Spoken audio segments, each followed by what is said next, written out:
Okay, good morning po sa inyong lahat mga kapuntos. Ito na po, muli ko pong ibinabalik ang tunay na essence ng punto por punto, kung saan sa loob lamang ng ilang minuto, mabibigyang linaw na ang inyong kalituhan, lalong-lalo na sa aral ng Katoliko. Kaya sa pagkakataong ito, may nagtanong po sa punto por punto at ang kanyang katanungan is pwede ba daw sa pagharap niya sa pari sa kumpisalan, ikumpisal pa niya yung mga naikumpisal na niya sa Panginoon? Kumbaga, dinirect na niya to God ba? Direct to God na niya. So, ang tanong niya ngayon dito is, ikukumpisal pa ba niya yung kanyang kasalanang idinirect to God na niya ang pagkumpisal o hindi na? Ito ang kanyang katanungan. Kaya sa mga bago pa po sa amin channel, please po don't forget to hit the subscribe button at ang notification bell para maging notified kayo sa bawat video na ilalabas ko sa channel na ito. Huwag nyo rin po sanang kalimutan na i-subscribe po yung aking channel doon. Lahat po ng mga nag-chat sa akin, doon ko nilang po sasagutin sa aking YouTube channel. Para ma-set aside ko naman yung video sa punto por punto kasi napakarami ng ipinapasok na video, baka hindi nyo mahanap yung tanong ninyo, kaya doon ko na lang ilalagay yung sagot ko sa mga chat na sinend sa akin. Okay, so wag na po nating patagalin. Simulan na po natin.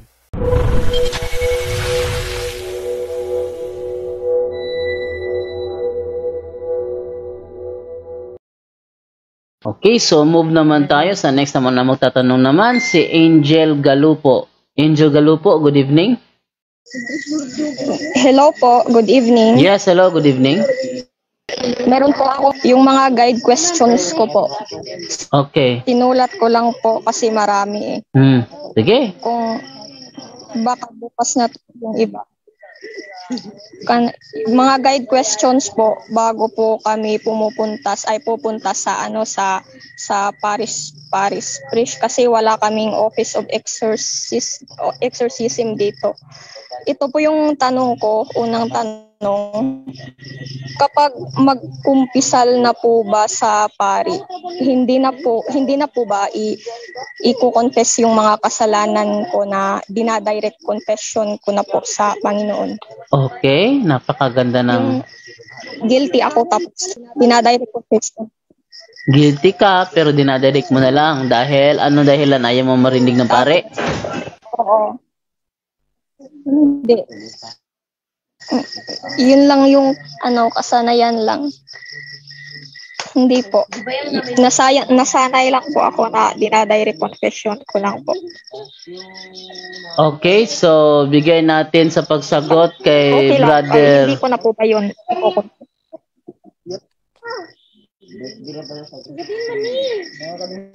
Okay, so tingnan po natin. Bigyan natin muna kay Junre. Brother Junre, pakisagot mo na yung tanong, Brother Junre.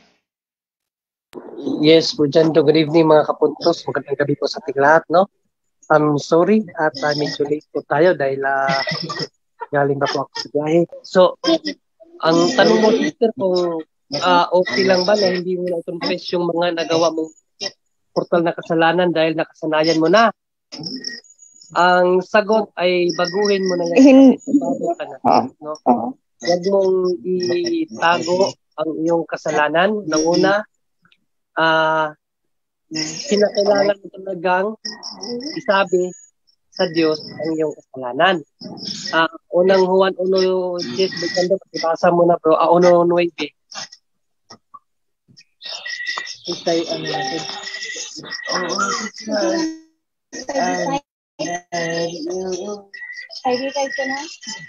Busy ka ba dyan, no? Busy ako ba dyan, no? So, wala yata. Ito, kakabalik lang. 1 John 1:9 bro. Ano yan? 1 John 1:9. 1 John 1:9. Ito sabi. Yes. Ngunit kung ipagtatapat natin sa Diyos ang ating mga kasalanan, maaasahan nating patatawarin niya ang ating mga kasalanan at lilinisin tayo sa lahat ng uri ng kasamaan dahil matuwid siya. So malinaw kapatid, no, ang tanging paraan para malinis ang ating kasalanan, isabi natin sa Diyos ang ating mga pagkakasala. Pero problema dyan, kung diringgin ba tayo ng Diyos kapag tayo ay nagdirekta sa Kanya? No, pakibasa sa Kawikaan 15:29, Bro Jando. Okay, Kawikaan 15:29. Ito naman ang sinasabi sa habulin. Malayo ang Panginoon sa masasama, ngunit malapit siya sa mga matuwid at pinapakinggan niya ang kanilang dalangin. Yun. So nakikinig lang ang Diyos sa mga taong matuwid. Sa mga makasalanan, hindi siya nakikinig. So problem, di ba? Kasi kailangan na, sabi doon sa una nating binasa, kailangan nating sabihin anuman ang ating kasalanan para patawarin tayo ng Diyos. Pero hindi siya nakikinig sa ating mga makasalanan. So, paano gagawin yun? Kaya nagtalaga siya ng mga pare, no? Mababasa naman natin yan sa Juan 20:21 hanggang 23, Bro Jando, anong sinabi dyan ni Panginoong Jesucristo? Okay, Juan 20:21 hanggang 23. Ito naman. 21. Sabi ganito, muling sinabi ni Jesus sa kanila, sumainyo ang kapayapaan. Kung paanong sinugo ako ng Ama, kayo ay sinusugo ko rin. Pagkasabi niya nito, hiningahan niya sila at sinabi, tanggapin niyo ang banal na Espiritu.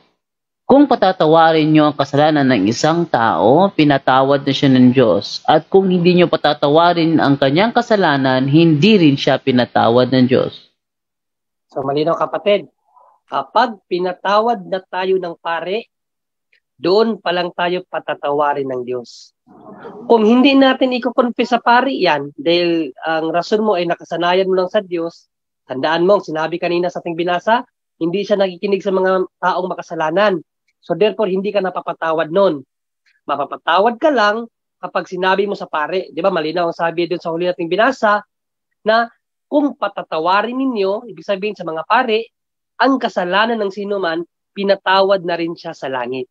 Kung hindi niyo siya pinatawad, hindi rin siya mapapatawad sa langit. So sa ganoong paraan, ibinigay ng Diyos ang kaniyang awa sa ating kapatid para tayo ay malapit sa Kanya, malinis tayo, no? Kailangan nating mag-confess sa pari. No, wag kang magdirekta sa Diyos dahil ayon nga sa Diyos, hindi siya nakikinig sa atin, tayong mga makasalanan.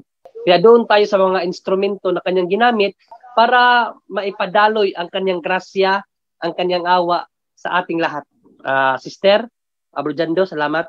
Yes, bro Jando. Yes? Yes, may idadagdag po ako, tama po yung sabi ni do sa Bible base ngayon. Biblical po 'yan ngayon. Punta naman po tayo sa CCC natin, no? Sa Catechism of the Catholic Church. Pinalawak po ito, no? CCC 1457 po, no? Okay.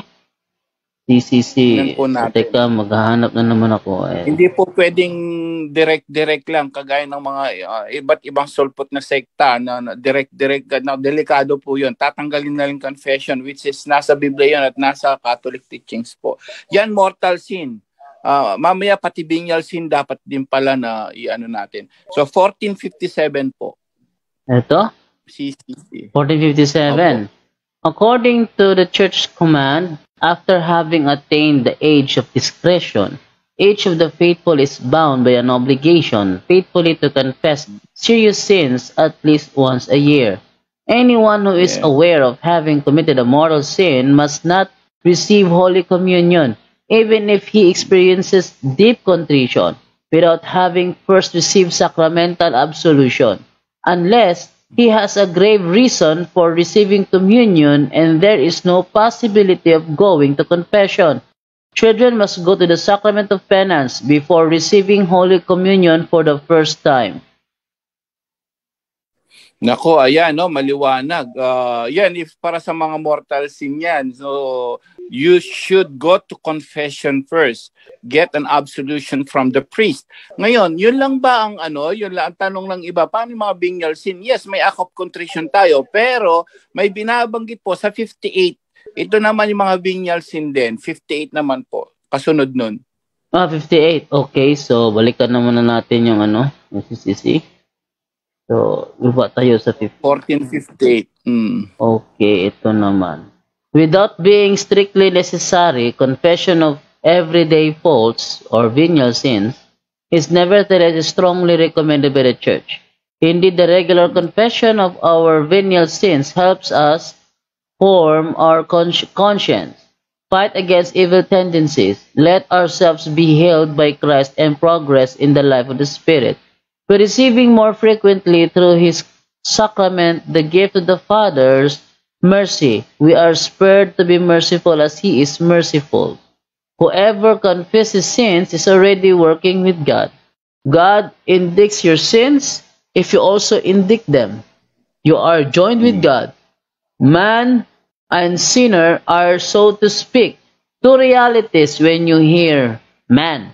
This is what God has made. When you hear sinner, this is what man himself has made. Destroy what you have made so that God may save what He has made.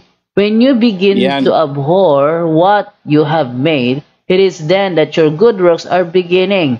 Since you are accusing yourself of your evil works, the beginning of good works is the confession of evil works. You do the truth and come to the light. Ayan po, napakalinaw, no? So yung tanong ni sister, napatawad na ba? Napaano na yung mga dating dinirect to God? Ayan, napakalinaw from the Bible itself, John chapter 20, verse 21 to 23. Ang magpapatawad yung mga apostol, yung mga pari din yan. Sila ang mga successor ngayon, itong mga pari natin. So, yung pong tanong nyo kanina, napatawad ba? Medyo malabo po yun. You need to go to the confession talaga. From mortal sin hanggang venial sin, dapat daw po ikumpisal natin para mapatawad ang ating mga kasalanan. Yun lang po, maraming salamat. Okay, thank you, Brother Angel. So, Ma'am Angel, okay na po ba yun? Hello po. Opo. Meron pa pong follow-up question pa po. Okay, go ahead.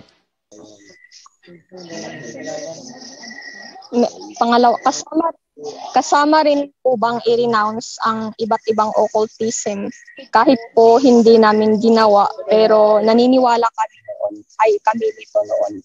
Tulad ng amulets, talisman, parrot cards, psychic, dahil lagi rin po akong nanonood ng mga feng shui sa YouTube. Pero hindi ko naman po actual na ginagawa. Nanonood lang po.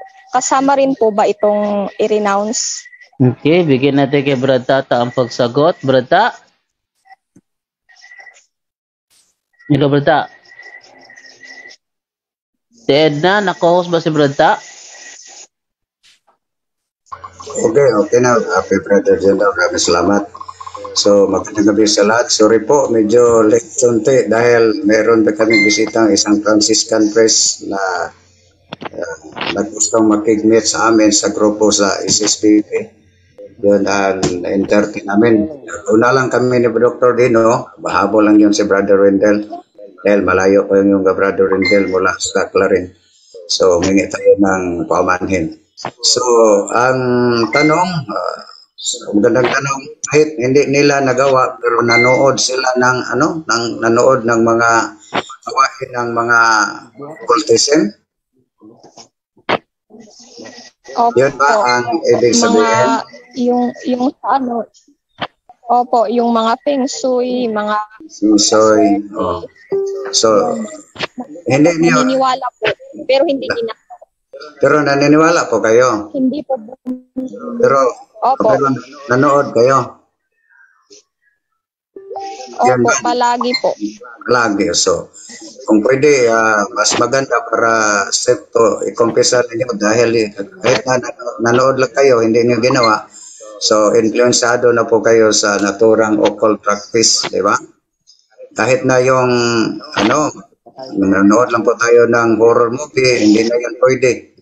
So, yung Nebina, yung isa pang aklat na Harry Potter, bawal yun. Kahit pa kung palagi kayong nagbasa. So, kung mas maganda siguro, para mas ito tayo, ito pesal yun, kapatid. maganda kumpisal at saka mas maganda general confession. Yan lang siguro. Ay, brother, okay lang po ba na pag mag-renounce po, may nakalimutan po? Yung hindi ko na po naalala kasi marami po yung gumagawa na ay nagpe-perform ng tie hook sa akin dati. Yeah. Hindi ko na po maalala yung iba. Pero hindi mo naalala pero na-renounce mo? Oh. Opo, sa kung ano lang po yung na natandaan. Pero yung na-undergo kayo ng yung sa amin sa Bisaya kay Tuthoman, yun sa inyo, tie hook, di ba? Na-renounce yun? Opo. Okay na siguro yun, basta na-renounce lang, hindi mo kay... Ha? Meron pa po. Alin po ba yung mas nauna, yung confession po o renouncement? Saan po ba yung unang gagawin?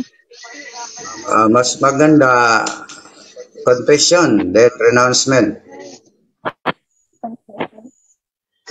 Okay po.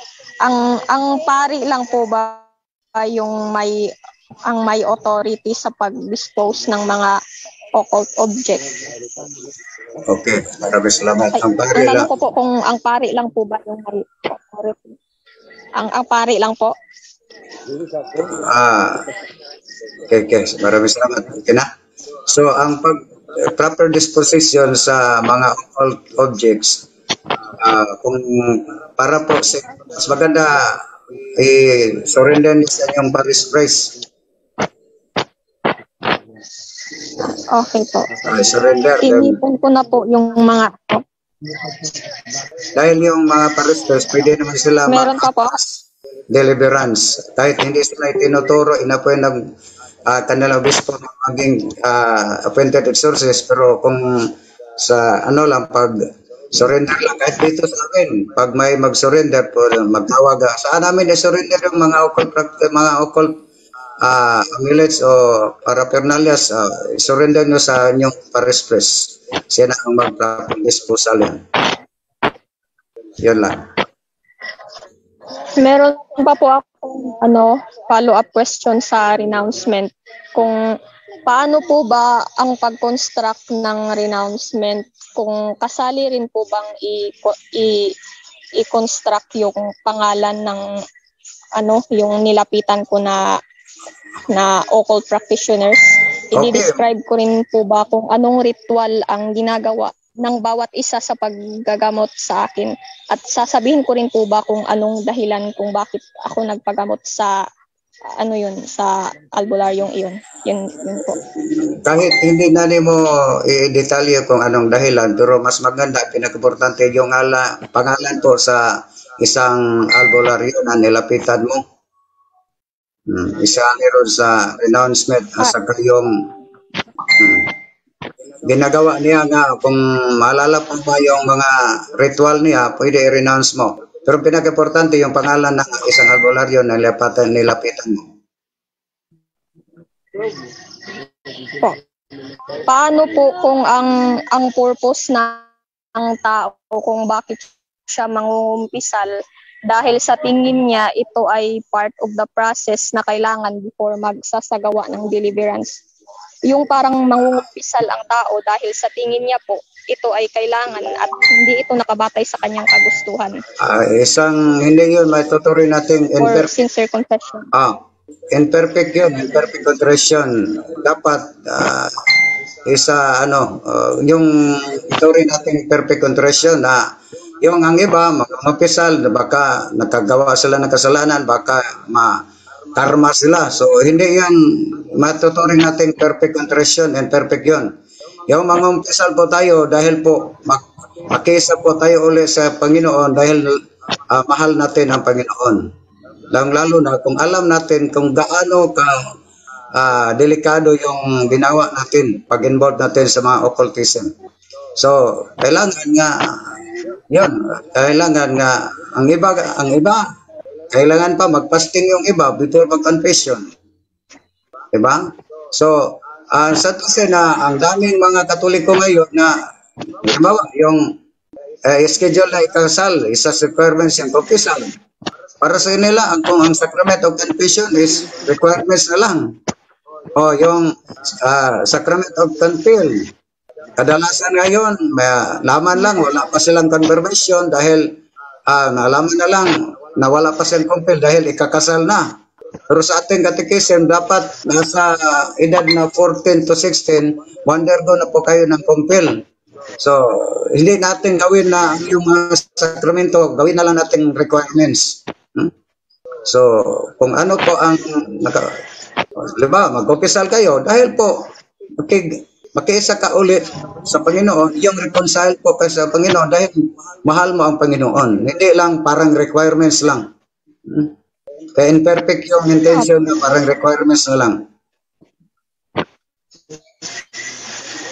Ay, meron pa po akong itatanong. Saan po ba ang uunahing i-deliverance? Yung bahay po ba namin o kami? Tatlo kasi kami yung biktima eh. Napaka-infested din po kasi yung bahay namin at saka ng lupa na tinitirhan namin. At saka meron pong history kung bakit ito naging infested. Naitanong ko po ito dahil sa bahay, siguro sa bahay isasagawa yung deliverance session. Mas lalo po itong naging infested dahil ang nag-blessing nito ay albularyo at isang PBMA po na albularyo. Nilagyan din namin ito ng mga barya, asin at bigas ang simula ng pagtira sa bahay. Ang tatanong ko po kung ano po ang uunahing i-deliverance po, yung bahay po namin o kami. So, sa aming experience ito, ang unang i-process, halimbawa, yung isa kasama ko sa XTD na sa opisina na sabi niya, sir, pakideliverance ang bahay po ng auntie ko dahil grabe ka infested. Kung hindi naman yun parang karwas na nadumi yung sasakyan ating linisin, hindi. Ang pinaka-epektibo, ang una i-process yung nakatira, yung nakatira sa may-ari ng bahay. Dahil yun ang dahilan na infest. Unang-una, na-involved na sila sa occultism practice, yung mga pagpadugo, di ba? No?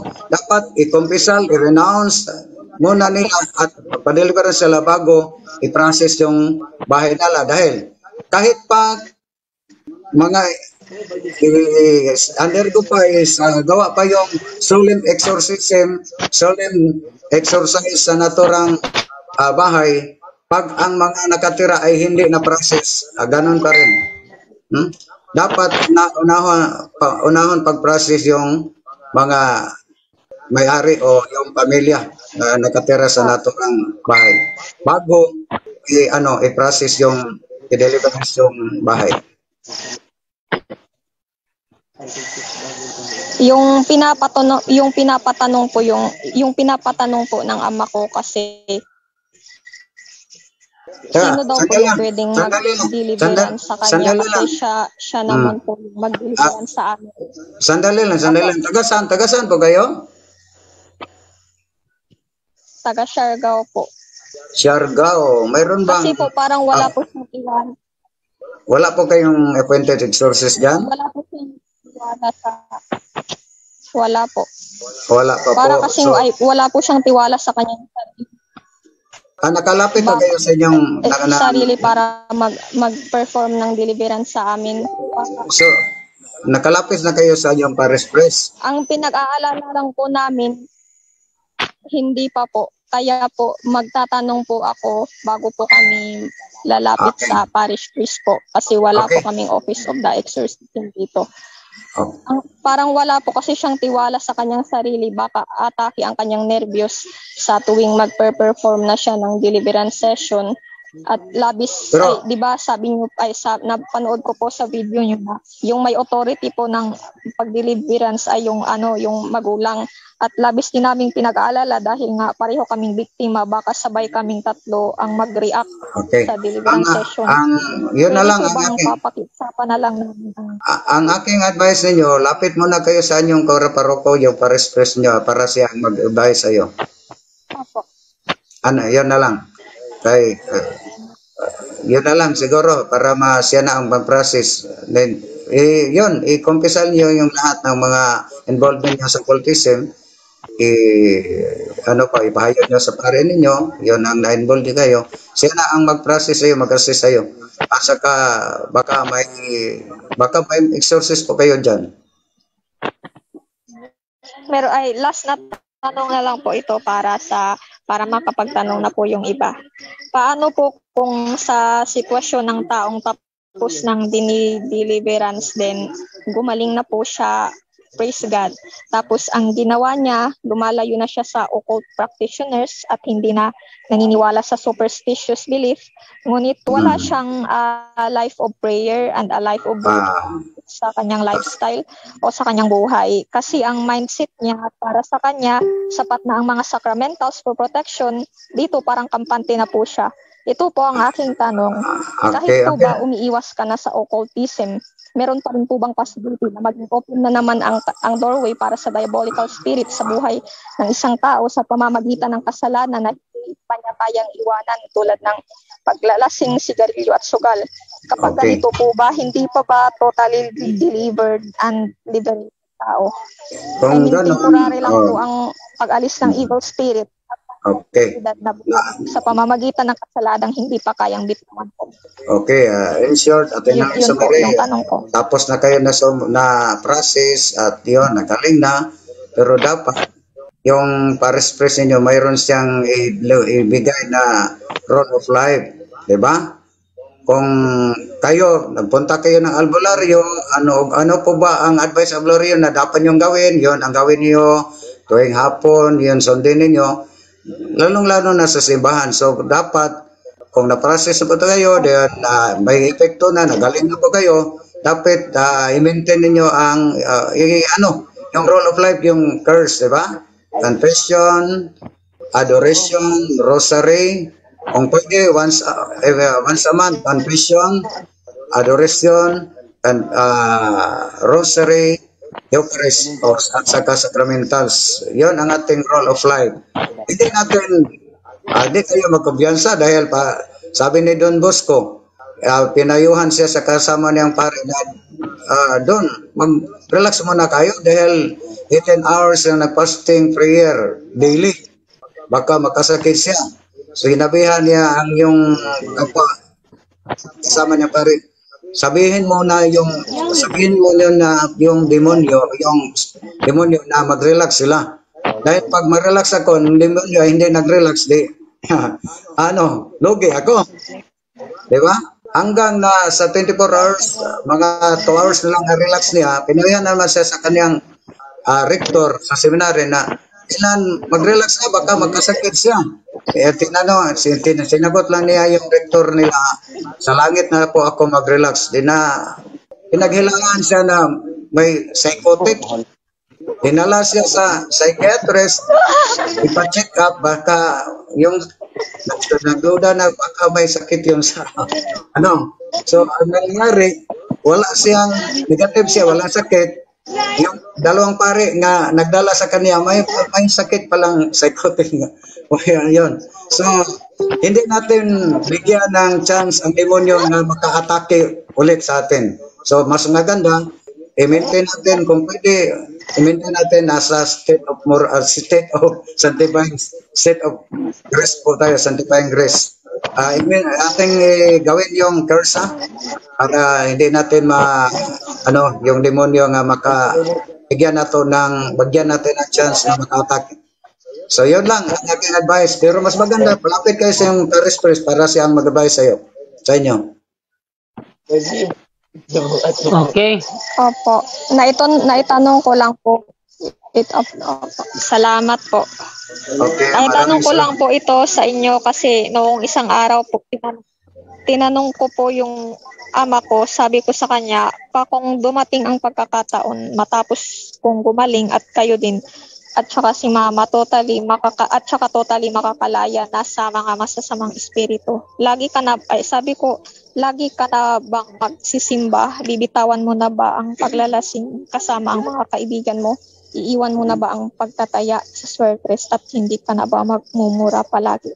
Ang sagot niya, ang hirap naman daw kung bitawan, lalo na yung pag-iinom at pagsusukal. Yun na lang, interpret.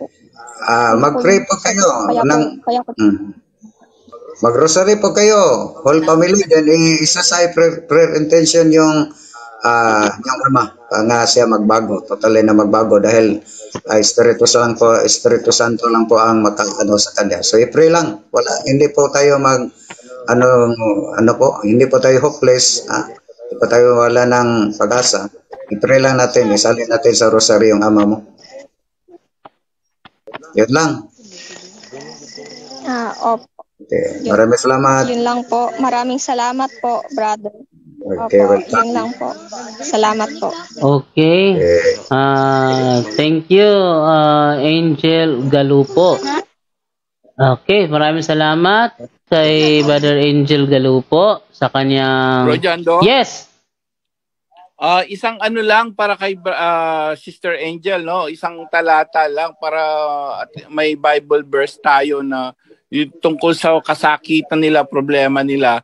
Awit 107 po, verse 17. Okay, tinan natin sa Awit 107, verse 17. Ito sabi, may mga naging hangal dahil sa kanilang likong pamumuhay at sila'y naghirap dahil sa kanilang kasalanan.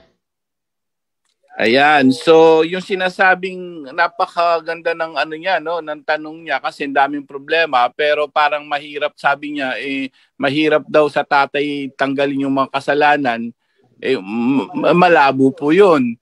So kumbaga, yun na nga po yung dahilan yung mga infestation, yung mga kasakitan, problema, ayan, pagsuway at sa kasalanan, napakalinaw po yan. So nasa atin po yan. Pag hindi niya tinanggal lahat yan, malabo po tayong magkakaroon ng peace of mind at ng kagalingan sa kasakitan, no? Biblical na po yan. So please, kailangan po natin gawin yun. Siyempre, lagi natin sinasabi, nasa Diyos ang awa, pero dapat nasa tao rin po ang gawa. Yun lang po, maraming salamat. Okay, thank you, Brother Angel, sa iyong katanungan. Meron tanong dito sa Facebook page, sinend sa akin ni Titular. Ang tanong niya, hello po, Brother Jando, may dalawa lang po akong tanong. Una, totoo po ba ang sundo na kapag naghihingalo na daw po ang isang tao ay makikita daw po ang mga yumaong kamag-anak na sinusundo na po bago po. Okay, sinusundo na po. Okay, bigay tayo kay Brother Tata ang pagsagot, Brother Tata. Okay, yung mga ano na yung sa atin, Brother Jando, yung malapit na mamatay, yung sa atin sa Bisaya, nagpinal na. Sundo. Totoo ba daw yung may sundo? Sundo. Yun, magsabi na yun, nandyan na si Lolo, si kukunin na po ko sa kanalaan. Hindi yun totoo, brother. Hindi yun mga kaluluwa. Dahil po, yung mga kaluluwa, kung sa official teaching natin, tapos mapatay in physical, Hebrano na Ibebente City, harap siya ng hukom, yung particular judgment. At saka, tatlong direksyon niya, depende sa estado sa kanyang kaluluwa, mabubuhay pa siya. Pwede siya ma-direct langit, pwede siya sa purgatory, dahil po ang purgatory is, yung nag-signifies na ang Diyos ay maghukom ay justice, justisya. At saka imperno, depende. So, hindi na yun, babalik pa dito sa libutan para magsundo pa sa ibang mga kamag-anak pag malapit na mamatay. Yung nagpakita na, para kung baga, kinokopya na lang yung imahe sa mga ninuno nga nauna na namatay, hindi yon kaluluwa. Demonyo yun. Yun ang dahilan na demonyo yun. Yun baka yun ang sabi niya, ibig sabihin niya, Brother Jando. So, ibig sabihin pala, Brother Tata, totoo ngang may sundo, pero hindi yon ang kamag-anak mo. Hindi. Yun, demonyo yun. Demonyo. Yun ang dahilan na sa prayer natin sa Holy Mary, di ba? Holy Mary, Mother of God, pray for us sinners now and hour of our death. Amen.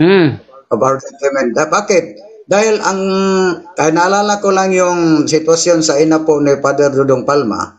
Yung ina niya ay mga more than 2 years na nakahiga. Hindi na maka-atindig. Dahil nakahiga, kanina lang ng lugaw. At saka dahil na paralyzed na. Ngunit, bigla lang tumindig at lumakas. At nagtaka po yung mga kapatid niya at ang tinig, instead na babae, dahil ina niya, hindi na ang tinig ng babae, tinig ng isang malaking tao. So tinawagan ng kanya, si Simone, ito ni Padre Dodong tinawagan siya sa kanya mga kapatid, Dong, nagdodong lang dahil kapatid niya, punta kayo dito dahil bigla lang lumakas si nanay. Nagtaka po kami at saka ang laki ng tinig. So, sabi ng kanyang nanay, hindi na babae ang boses. Huwag niyong papuntahin dito si Dodong. Magpunta siya dito, madisgrasya po siya. So, trinitreat siya sa demonyo. Yun ang dahilan ng pare, hindi na lang po nagpunta. Dahil takot siya, baka hindi siya makahabot sa ikaling bahay, madisgrasya. Ang pinayo na lang, pag-prayer mo dyan, pag-rosary, lahat ng mga pag-litany of saints, lahat ng prayer gawin ninyo. Mga almost hours siguro nilang pag-pray, bigla lang na-collapse ang kanilang ina at ilang minuto nawala ng hininga. So namatay. So ang explanation, nakigdil yung demonyo sa kanya. Baka may bulong ang demonyo. Yung Panginoon yung panilawan yung Panginoon hindi nakapagaling sa iyong sakit. Maniwala ka sa akin, bigla kayong lumakas. So, ibig sabihin, hanggang na tayo ay malapit na mamatay, nandyan ang demonyo. Nag-intay sa inyong kaluluwa, kagawin nila ang lahat para lang po ikaw hindi mapunta sa langit. So, yun ang pinakadelikado, yun ang dahilan na pinaka-epektibo yung anointing of the sick. Para masilyuhan na ang ating mga maninuno, yung mga kapatid natin na matagal nang na may sakit, lalo-lalo na yung may tagal ng doktor dahil nag-cancer, ano pa bang sakit dyan. So, mas maganda palaging papuntahan ng minister, magkalawat, then kung pwede, anointing of the sick para masilyuhan po siya. Dahil ang demonyo hanggang na kayo ay malapit na mamatay, nandin ba palaging nandyan ang demonyo. Gawin nila ang lahat para hindi lang po kayo makapunta sa langit. So hindi yun magpa-disguise yun, hindi na yun mga kaluluwa ng mga ninuno, demonyo na yun. Dahil walang kaluluwa, babalik dito sa lupa. Balikan na lang kung ipahintulutan sa Panginoon. Patulad ni Lazaro, di ba? Bro Tata, yung nga po yung yung naalala ko tuloy, yung yung mayaman at saka si Lazaro. Ang susundo sa inyo, pagka sumusundo tao kung sino-sino, delikado 'yan. Pero pagka ang totoong susundo sa iyo, alam mo pag papunta langit ang kamag-anak mo, Lucas chapter 16, Bradyando 22. Okay, tingnan natin sa Dito ba susundo? Okay, Lucas 16:22. Ito naman sabi. Namatay ang pulubi at dinala sa mga anghel sa piling ni Abraham. Namatay din ang mayaman at inilibing.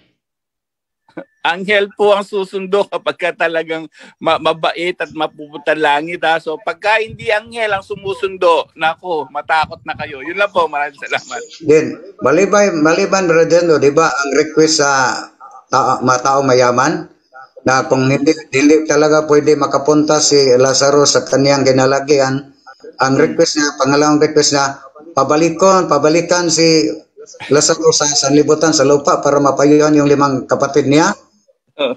Di ba? Sabi ni Abraham, talagang hindi pwede dahil nandoon na si Moses at ang mga propeta. So hindi pwede nga yung kaluluwa ni Lazaro muli siyang babalik dito sa lupa para magpayo lang. So, yes. Na yun sa batayan natin na maliban na lang kung pahintulutan sa Panginoon siguro. Pero yun mga kapatid, yung sundo, pag malapit mamatay, hindi yun kaluluwa ng mga ninuno yung naunang namatay. Nagpa-disguise na yun, mga demonyo yun. Okay, yun. Demonyo yun, no? So, mag-ingat po kayo kapag may sinabi na po na may nakakita ngayon ng kaibigan kong si Jasse, bago namatay yun, may sinabi siya, may nakita siyang mga bata sa loob ng kwarto. So, hindi po totoo na mga bata yun, kundi demonyo po yun. Okay? So, ayan. Okay. Okay, no? So, maraming salamat po. Okay, yun po ang naging kasagutan ni na Brother Angel Santos, Brother Tata Rosal sa katanungan patungkol doon sa kailangan pa bang ikumpisal sa pare ang kasalanan na dinirekto God na niya. Walang ibang nakakaalam, siya lang at ang Panginoon kung totoo ba sinasabi niya. Pero yun po ang sagutin na Brother Angel, Brother Tata, Brother Junre. At sana po meron po tayong natutunan sa naturang sagot. Kaya doon po sa mga nag-chat po sa akin, doon ko na lang po sasagutin sa YouTube channel ko po sa JDTV Straight to the Point. At abangan nyo po, no? Meron pala akong talakayan mamayang gabi with Edwel Hortaleza. So, patutunayan niya na yung 666 sa Revelation 13:18, yun daw ay referring sa Vicarious Filii na title ng Papa. Sa tema pa lang niya may fallacy na. Ba't ko sinabi may fallacy na yung tema? Tinindigan na niya na may title lang Papa na Vicarious Filii, wala pa siya napapatunayan. Basta SDA talaga mahilig sa mga fallacy argument. Abangan na lang po niyo yung mamayang gabi po yan. So, sa mga ano po dyan, sa mga hindi katoliko na naniniwala na kami ang mali at sila yung tama, kayo po iniimbitahan ko na kami harapin sa isang doctrinal talakayan. Ito po si Jando Alabado, nasasabi po sa inyo, paalam po at maraming salamat po sa inyong lahat.